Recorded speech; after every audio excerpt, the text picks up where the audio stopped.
Welcome to the Unzip Mind podcast. My name is Nick Smith. I'm here with Greg Minikis and Dylan Jessen. Welcome. Hey guys. Welcome Thank you, back. guys. Glad to be back. We are continuing our conversation about trauma, secondary trauma. We did talk a lot about, you spoke at, I actually can't even say that you talked a lot because you spoke a bit on some very difficult stuff in your own life. Yeah. And I really appreciate you opening up Yeah. like you did. I honestly, I always have a good time when I'm hanging out with you guys, even when we are talking about serious shit, which, I don't know, remember that lunch outside Ross Island Cafe when I either was immediately post-surgery, I think? Mhm. Yeah. I was messed up, that. man. I was in a really bad spot. And not just that one, I had some bad times in your presence, but my times were always better just being there with you. Yeah. Like my experience was always being better being there with you guys. So I do enjoy the conversation, even though it's heavy. Yeah. And, I'm honored to be there for it. Since we covered those topics, I had mentioned, we had talked about, why don't we delve into the other side? How do we heal? How do we take care of ourselves? What is self-care? What does it mean to you guys? Let's start there. What you're hurting. I hurt. I have a lot of hurt. I may not have, clinical trauma, but I hurt. And I need to take care of myself. I need to comfort myself. My body needs things. My mind needs things. What do we need? 100%. What do we need? What do you guys need? Before we dive into that real quick, just want to tell everybody to if you didn't and you want to, what Greg was just hinting at, what we were talking about, go back an episode, and it'll fill you all in on what we were exploring and the trauma stuff and how we hold our trauma, right? And how we go over that. So that was such a good question too, Greg. Yeah. That was such a good question, dude. So there's no because everyone heals differently. Yeah. Everyone needs different things. There are some commonalities, but many people need many different things for self-care. So what does self-care mean to you, I guess, Dylan?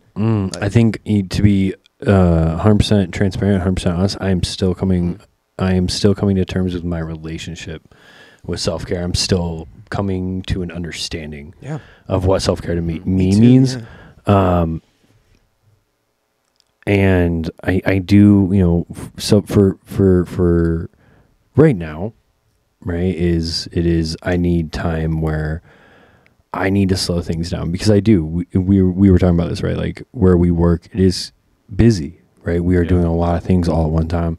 And with my ADHD as well, my mind is busy all the time. And so I'm just busy all the time. So self-care to me is when I physically and intentionally slow it down. And that's what, I've shared this a couple times on the show and stuff. And, you get to know me for more than 5 minutes. You're going to know this is the wilderness and nature to me is very, very crucial. And that's what self-care to me is, reconnecting with our natural world that we share and that we are part of. And putting my feet in the dirt, putting my hands in the dirt, smelling the soil, being in the trees, feeling the wind, hearing the birds. There's also an incidental benefit is you're moving your body. I'm moving my body. And you're getting good quality air in your lungs. I have to move my body. My mental health and my... Sorry, what? No, I'm sorry. Go ahead. Wrapping it up and going what you're saying. My mental health and my gut health, my dietary choices are very much linked to my activity level. Yeah, if I am not actively going outdoors, if I'm not going to the gym, if I'm not doing things, and I'm doing the whole just going to work, playing video games, chilling, reading, doing that, it is so easy to snack and eat shitty food. And now we have GoPuff, and how good GoPuff is when at 1 in the morning, it's just snacks, dude. Oh, man. It's like DoorDash but for treats. You know how horrible it is? I've been ordering that before I go to work, and they've been meeting me at 7 a.m. right when I work, which just for energy drinks and a Reese's peanut butter cup or something. I love that. Nice. It's just, but you're right. It's easy. That is my candy of choice, so I get it. It is. It's easy when personally for me, for my self-care, right? If I'm not being active, there's no point. And then I just start going down this hole. Yeah. And then, but if I am actively doing things, if my body's in motion and I'm more tuned into my natural world around me, I eat better, I'm taking care of myself better, I'm sleeping better, and I'm able to process and deal with whatever experiences I'm experiencing much easier. Yeah, agreed. Yeah, like when we're locked up, like just sitting, screen blasting me in the eyeballs, screen blasting me in the eyeballs. I can't think. I can tell that there's blood is not flowing the right way. Oxygen's getting my brain, like I can feel it. My vision fogs, and then like you get out in nature and like, hey, you're moving. Like I can do some yoga in my apartment, some shadow boxing, whatever. But like it's very easy for me to take it easy when I'm just chilling at home. Yeah, I wonder if that's not because I've since I first met you, I always knew that about you, and it makes me think now that it's not just you and that's specific to you. Like maybe that's just you just have that key or that lock. You've understood that that your body's got to be involved as well to help the mind. Going off that, when I moved out here and I started backpacking and I started guiding up in the Olympic Forest, it is so cool when you're getting really in tune with your forest and your location stuff. Because like out here, like there's so much moss and there's so much growth. Like there's licorice roots. Literally, like if you need a little boost, and this is what I love about this is why, guys. Oh my god, I don't want to make this. No, I love this. Are you loving this? I just have to take a pause, y'all, because like I'm not trying to make our subject about nature and about our connection with nature. That's not today. That's going to be another day. Today's a different conversation. I mean, it's kind of all right, fine. Yeah, all right. So what I'm going off of though is like for me, like right with the wilderness, and this isn't like a new found thing, right? Or like something that I discovered when I was in school. This is since I was a kid. Like I grew up in a really, really, really rural New England town in upstate New Hampshire, and where I did most of my like informative growing up, I was just up on this hillside and I had forests behind me, like literally from my backyard, and I had snowmobile trails that weren't that far up if I just walked straight up through the woods, and I would just walk the snowmobile trails. Or even my home growing up, I was on the back end of a dirt road, like, and when I was really young, I was on a cul-de-sac. I would literally go play in the streets, right? Or like I would go out in the woods and climb trees to the highest point I could. Like I'm very glad I moved away. I'm very glad that I've had the life I've had and good, the ups, downs, right? Yeah. I'm very happy I moved where I moved away. I'm very happy I grew up there. Sure. I don't belong there anymore. I 100% don't, right? And that's why I moved. I didn't feel like I didn't feel like I belonged there. I am so very fortunate for where I grew up. Like it was so amazing. It's powerful, man. Yeah, like yeah, it is really cool. Well, it kind of goes to a product of your environment too. Like I think you're in dark spots, or if you're processing or what have you, and you're in your basement. It's going to be a lot different than if you spend a lot of your time outside. Yeah, you go to what's comfortable. Yeah, when you need it, and like that's where. So like coming back around, follow this ADHD trail with me. So like what I was going back to, and one of the things is like one of the reasons it's nature provides what you need, right? Because we are natural beings. We are part of this ecosystem. We are not separate from it, and we are given what we need in the moments we need them from the natural world. I strongly believe that. And I truly believe that when you're at peace with where you are at and you are calm and quiet with yourself, that's when you get these most amazing natural experiences. And because you're vibrating on the same level of what's around you. And I have not taken drugs. I have not taken drugs today. Well, I have not taken hard drugs today. There is no psychedelics on board right now, you guys. Definitely I promise you. This is not the Tripping podcast. Yeah, so like these are just things that I've come to truly believe, and that's why I like truly connect with like it's big. What's around us, and that's what's really helped me. That's what helped me sober up. Right? Like I used to, instead of going to the bars at night, like I would make the intentional decisions to take the bus or like take the last bus or take the, depending on how early I got, whatever, I would get back up to my condo, and instead of going to the bars, I would just pack my bag up and go out to different locations and set my hammock up, start a fire, and I would take long night exposures all night long.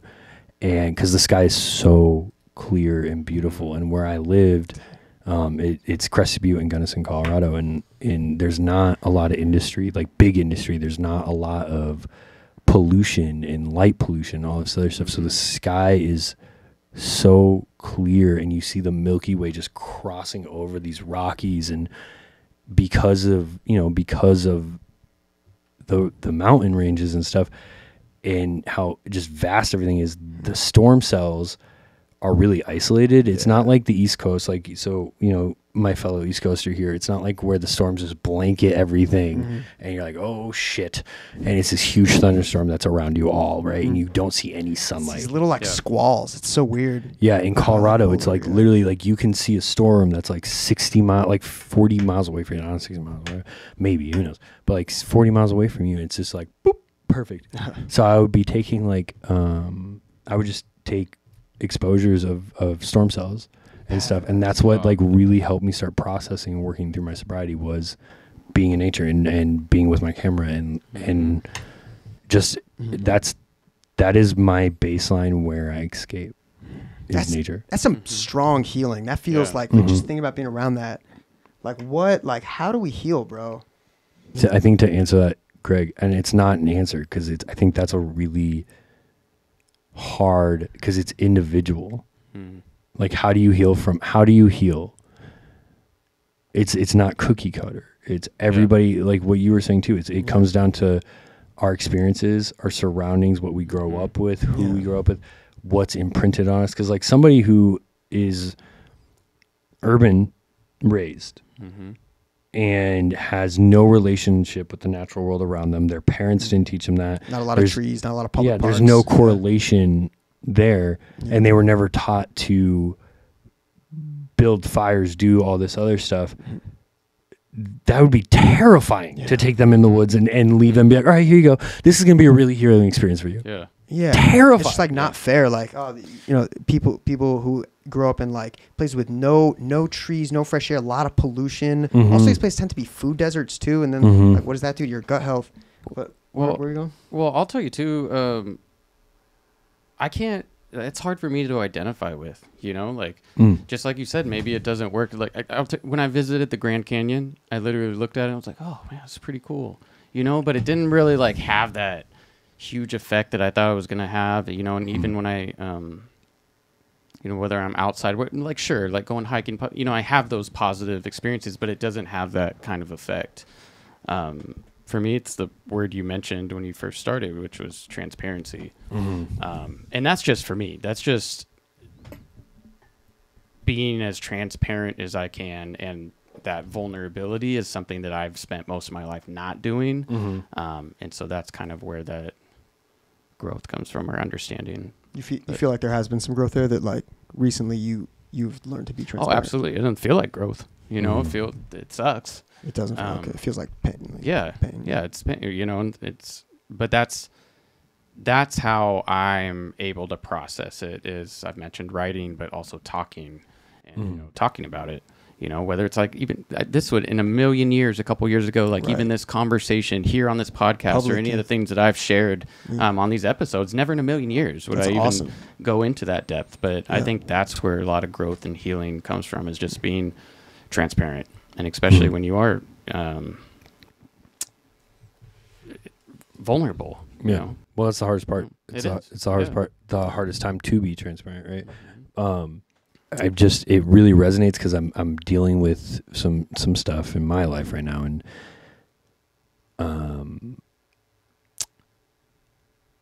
when we're talking about healing and we're talking about dealing with traumas, and we're talking about getting through things, and we're talking about becoming better. And what you were just saying, it doesn't feel like it. Like what your instant reaction when Greg was asking you, like getting over that, and your instant reaction was like, it doesn't feel like it right now. Yeah. Right. I think is a really important distinction to make, because like it's not like all roses and like, here we go. It is a hard thing to do. It is a hard thing to acknowledge. First of all, so anybody who acknowledges that they have trauma and they have lived through something, kudos. Boom. That's your first. You have just crossed a huge milestone that is very, very difficult, and you should be acknowledged for that. The second one, if you are somebody who did that and then you seek help, and you, even if you don't go, but you outwardly start seeking help, kudos. Yeah. Any amount. Huge kudos. That's And huge. And then the one step further, those who are healing and they feel it in their bodies that they're making progress and that they're feeling better. Like, kudos to that. And back to what you said, man, growth hurts. Growth always hurts. So Like, even teeth growing hurts, you know? and where I was tying that into is, and why I'm just like kind of like a little sorry is I was working through something with my therapist this week, and very similar in that aspect, right? But and he referred me to read passage 15 in the Tao Te Ching. Oh. Right. And he was like, when we're done, I want you to go read that. And because, we were talking about in another kind of analogy from that is like some of the most beautiful flowers, some of the most beautiful things, and other things grow from some of the most soiled things, right? Some of the most broken, dirty things, like, right. Yeah, and there's practices, Japanese, Chinese.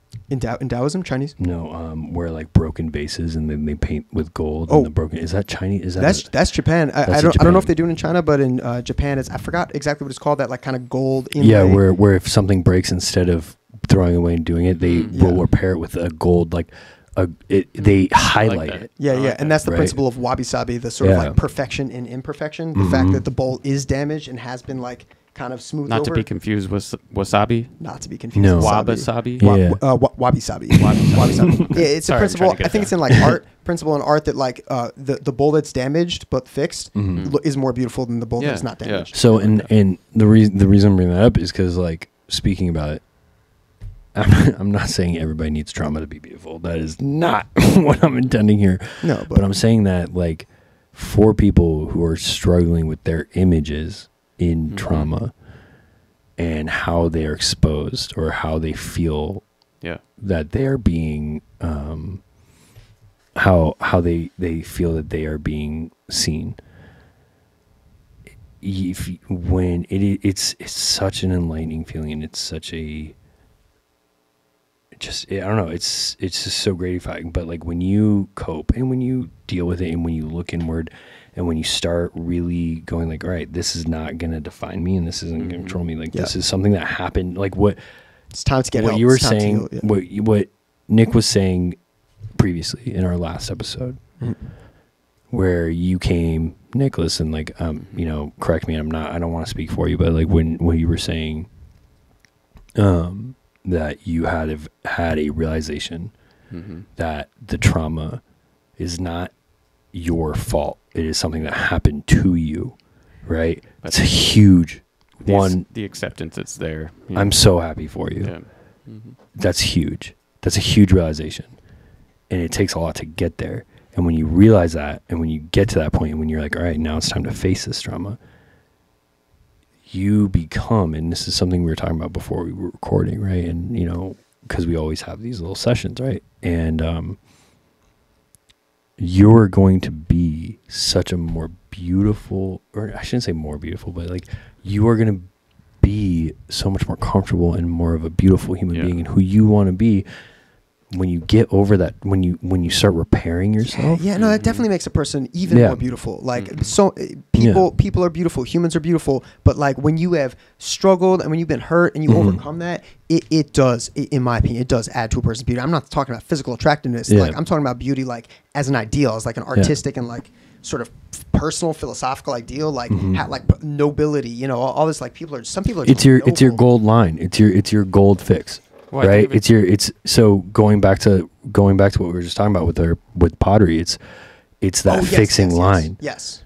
Instead of hiding the imperfection, instead of hiding I really, if somebody could please let us know what that's called.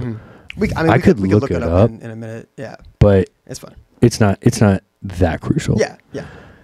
But what I'm saying is like that's what I assimilated to. Yeah. Yeah. Instead of trying to mask and hide it. And that's one thing that I've been doing with some of my trauma, my personal trauma, that I am now choosing to actually be like, all right, here we go. And I'm choosing to be totally done with it. Yeah. It's, instead of masking it and trying to say that this isn't broken, looking at it, repairing it, and fixing it, and being like, yeah, it was broken. Just like let's look at all the parts. It's time to actually like take everything apart and sort of examine it. It's almost gross. There were some times where I was talking about things from like my childhood, my adolescence, that like I didn't realize I like hadn't forgiven myself for it, and then I was like really kind of like ashamed and like ashamed. Yeah, it's just in various ways. But anyway, it hurts. Yeah, like the shit, it hurts to confront, but it's really like it's powerful. So like, good for you, man. Like I'm glad that you are starting this journey. If this is something you feel like you've been avoiding, because yeah, I needed to do some of what I needed to do, and I need to do a lot more of the other stuff that I need to do. It's work, but it's beautiful. It is, but I mean, I appreciate that. But like, I'm 31. I'm now choosing to deal with it. But that's the other thing too, is like that's self-deprecation. But like, yeah, that's the age thing. That's the age thing. It's self-deprecation. So old, old. And man. that's the viewpoint. And that's the thing is though, and that's something that anybody who's dealing with trauma, you are dealing with it, and that's what's important. Yeah, but like again, like I'm just gonna call you out again in public, bro. You don't need to feel old. You are what you are. I feel like a young man. We're the same age. We're all. Like it doesn't matter. I feel pretty old, Greg. There are people who are very like old and sickly at a young age, younger than us, and there are people who are like 80 and just like gunning it down the mountainside. Like I've seen. I love them. You know. I love them. Like gunning it. Those are my favorite people. Hell yeah. Yeah, those are my favorite people. But yeah, so like that's a good way to heal. You run in nature. It's a beautiful, profound thing. Like you want to be transparent. You want to open up to people. Like what are some other ways that you want to open up to people, let people in? Like you gotta let people in. Yeah. Right? Like it hurts. It hurts because they're like reaching their fingers inside of your skull and hearing all the things that I don't even want to hear. I don't even want to hear myself say them, let alone have somebody else hear them. Share them. Like the things that really hurt, that I'm really like sad about. Well, whether you're transparent with other people or transparent with yourself, I think that's where it kind of starts, so that you can make those, just like doing your outdoors, right? And you're processing like that. If you can't do that processing if you're in denial, you know, with a lot of things. And I can't, if I'm not transparent. See, for me, transparency looks like I need to talk to somebody. Like I need to tell somebody my experiences or tell somebody what I'm going through. That's how because I've had a block for so long. But I think with a lot of people, with a lot of different methods, it's just being transparent with yourself. And being really looking at it from a different lens. That's the only way to make changes. That's the way, like I've made a lot of changes here recently, and some like that I've never really done. I'm drinking water now for like my 7th day in a row, which is unheard of. Usually I don't drink water all year. Maybe a couple times a year, stuff like that. And like, dipping my toe into therapy for the first time in my life, and like making these changes because I'm understanding that it's all comes from trauma, and I have to deal with that trauma to deal with the other life circumstances or my behaviors or the way that my mind works and analyzes things. You feel like you are now coming to the realization that you got to start doing that. You got to start that work. Yeah. Well, I got some good news for you. Ooh. You are one of the strongest motherfuckers I know. Yeah, appreciate that. So I just want to give the audience a little context, the listeners. When I first met Nick, you told me these things, that you don't drink water, you eat, you get Reese's for breakfast, this kind of thing. And Nick, Hot Pockets. Nick works insane hours and kills it at the hospital. Like is is one of the oldest, most like active in administrative kind of duties and things. Like Nick, you're a boss at work. Like you work really hard and you do a good job. You're effective, and you work these crazy hours, and you don't drink water, bro? I am a wreck. I'm a wreck. Like, if I don't do water, yoga, this, that, I feel like death, and I can't function at the level you're. So I think that, like, in this process, man, if you're starting this process, you are so strong, bro. You're going to nail this. You're going to tear your issues apart. I think you made a really good point, or at least I'm going to make a good point off your point. Okay. That's not necessarily good. Just like what you said is I kill at work and I work all these hours and I'm a boss at work. Like that's a veil. And for one, internally, that's how I distract myself in some ways. I know that. We just talked about that. I know it's a different episode, but I remember. No, it's an indicator that you are besides all that, besides your habits, besides your coping skills, whatever, bro, you got like muscle density or something. Like you're a strong dude. Like you're gonna take care of this. Just because I work a lot of hours and I go through a lot, or we've had a lot of codes, doesn't mean that it doesn't affect me, or doesn't mean that, you know what I mean? Bro, you function on the level though. Like I'm just saying, like you are a boss and you function on the level that I've definitely been at work and I'm messed up because I haven't been living well. And I look over to you and keep in mind, every day I'm at work, I've done some kind of morning workout. Every single time you've ever seen me at work, morning workout, lots of water, tea, breakfast, every time. And then I come into work and I'm like, and then I look over at you and you're killing it, man. And I just But how do you not know that I'm not more messed up? because you're the point. you're just so good. It's a veil. It's a You're perception. It's a perception that, and You can't back me up here. it's a wall. I'm just trying to reassure you, bro. No, I'm letting Look this what's conversation happening. go. I don't even know. Denial Well, about I'm gonna how be awesome you are. honest. Greg, my life saving my ring is not being tossed to you, my friend. I'm sorry. You're gonna be floating in the ocean. My ring's going to this guy because I get what he's saying. I do. It's at work. He might be looking like he's got his shit together. That's where he's comfortable. That's where he gets his shit done.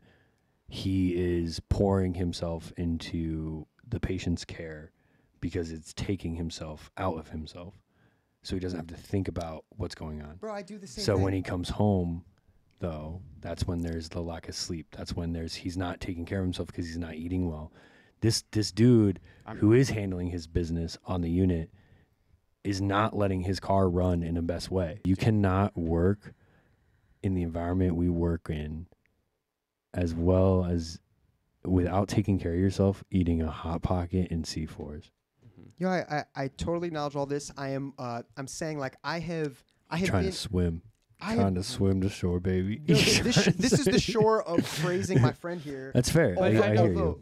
Although I admit, like, yeah, I don't know what it It's feels not. like. You're to not have going to C4 convince me any other way. That's what I'm saying. I'm this break- is God. going, I guess because so. you don't understand. I'm not trying to convince you of some specific like point Then I you don't gotta need concede. praise. So No, you get some praise. Take no, the praise, what bro. I'm getting at, Good Lord. what I'm getting at is this, because I get what you're getting at, Greg. I hear you. Just praise about, bro. You're praising, and I hear you. Praise. But that's part of what he's working on. That's not praise. what he needs praise for. That's part of what he's working And on. part of That's part the- of his coping skills. Mhm. So yeah, you're acknowledging, but you gotta Alright. acknowledge. You gotta acknowledge his perspective, and his perspective is it's not healthy. I do. So you gotta acknowledge that. I may appear to be handling all this stuff, and for 13 hours I'm running the show. I'm managing the milieu. I seem to be doing everything to a T. But Yeah. when I come home from work, it might be very different. And so I think that's just kind of the message I want to send is that's a negative coping mechanism. To have that perception that everything's fine, everything's perfect, everything. Even working with you that day, if I would have been transparent at all, or like let a little in of like, oh, I'm going through this or going through that, like that's opening that door. Yeah. At least, It does feel good to say to one of your coworkers like, "Oh, hey, I'm like today sucks. Like I'm having a bad day." Yeah. Yeah, it's true, man. Yeah, so I did not at all mean to invalidate it. I was just using sort of the example of that you're good at work as like as an example of like I think you're like talented and smart and that you're gonna be good at everything you do, including therapy. Like I think you'll be successful, man. That's all I'm saying. Thank you. Yeah. You're welcome. And on that note, I think I don't think any of that comes without help. I don't think there's really anybody who can deal with it, especially when it comes to trauma or trigger or I don't know. At least personally, I'm only just dipping my toe into quote unquote therapy and Sure.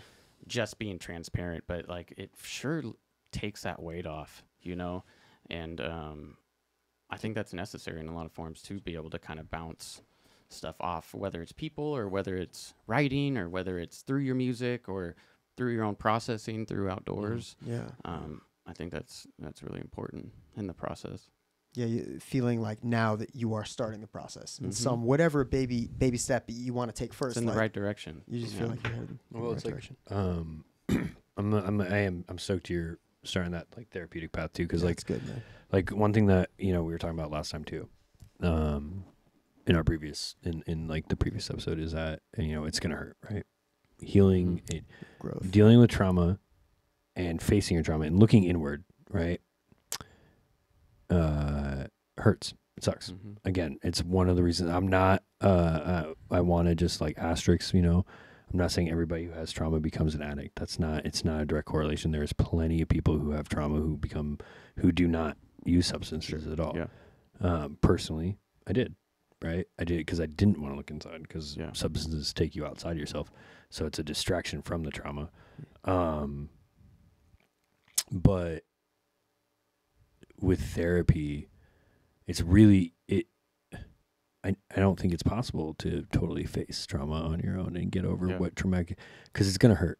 You're going to want to back away. It may not be with a therapist necessarily, but like A guidance. like or A at mentor. least some support, Yeah, somebody. some support I mean, staff. ideally a mentor, but like we need each other. You Like, need we you need people people, around and us. Mm-hmm. the reason where I was getting at, and the reason for that is because no matter what, it's going to hurt. I'm going to say it again. No matter what. But when you have those people, it's going to lighten the blow. It's going to shield some of that hurt, at least, because when you do have loved ones around you, and they'll expose themselves, and that's the thing. It's you don't have to ask. If you have to ask, that's it's nice to ask, but like your loved one, they're going to be around. Yeah, they're there for you, and they're going to show know up. who's got your back. Yeah, they're going to show up, and those are the ones. When you fall, they're going to buffer it. When you're breaking, they're going to help you, and they're going to buffer and at least be there. And that's the other thing too, and I think it's really, really important to acknowledge, and it's something that I'm kind of seeing right now, is that there's a really big difference when you're helping people of like trying to take their pain away or just valid, because it's going to hurt, and you're not doing somebody justice by being like, oh, let me like not let you feel that. And it's something that I've come to terms with when I'm working with patients. And through this process of working with patients is when I was like new in the world, and when I worked outdoor wilderness, when I was working with when I was like working with an outdoor wilderness therapy group, and when I was working with clients as a direct care professional, and then even in our setting where we're at right now, something that I've learned is previously it was, let me heal you. I know you're hurting. Let me take that hurt. But I don't, let's make you feel better. I'll solve this for you. Yeah, let me solve this for you. Yeah. You're not doing them justice. You could potentially even be doing them more damage. Yeah. And it's something I've learned, and it's really hit home where we work, is you can mitigate and you can help alleviate some things, right? Like, what can we do to help you get through this? But to remove or try to remove the feelings is not doing them validation or justice. Like, you have to have those and like work through those feelings, and that's like a very vital part of working through trauma is acknowledging and feeling those feelings, and like sitting with your feelings. Yeah, and that's something I'm working on with, like, personally, like with my therapist, is like, instead of like pontificating on like why or like how can I change this and what can I do to make myself feel better, in spirals, it's like, I'll take this moment, okay, acknowledge I'm feeling this way because of this, or I'm feeling this way right now. Yep, it sucks. Yep, that's it. That's where it is. It is what it is right now, and at some point it's going to change. But hopefully, and you just got to sit with it, and I'm really working on just sitting with it. Yeah, that's what I hope for. I feel things, and we just feel what we feel. We feel what we feel. We do. We got That's a T-shirt slogan right there. It's hard though, but it is it's an important prerequisite for healing. Like, if you want to heal, I think first you have to feel, I guess. Yeah. If you're like constantly coddled, or you're constantly shielded. Yeah. Shielding yourself. If you're shielding yourself, or if you have people, because there are people, right, who are like what I was just saying, what I've had to learn, who are like, oh, let me protect you. And it's touchy, because like, I'm not like, some people need protection, right? But like, I'm just saying, like, let me not let you feel these feelings. You're invalidating their experiences. And that's really what it is. You're doing them an injustice, and you're invalidating the experiences that they're going through, and you're not letting them properly feel that and let that trauma flow through their body. Like we were talking about body and gut health, right? Yeah. And it's there. So it got in there. Right. It has to come out. It can't, it's not just going to, right? Yeah. You have to get that out. And that's why, like, previously we were talking about, specifically for me, I need to be in motion. My body needs to work. And that's how that's personally for me. I feel it. I feel the same. You know, that's how I get my trauma out is motion. Yeah, it's And helpful. if I don't, it gets stagnant and it stays in a spot. Yeah. And for me, it's kind of the opposite. I need to be still.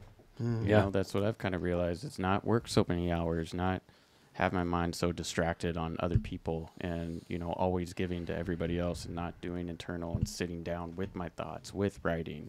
You know, it's kind of the exact opposite. That's a really important point. Maybe a good point to end on, even that, like, there are many ways to heal, and it's very unique to the individual. Dylan and I are similar. Like, we both, I've been lacking body movement and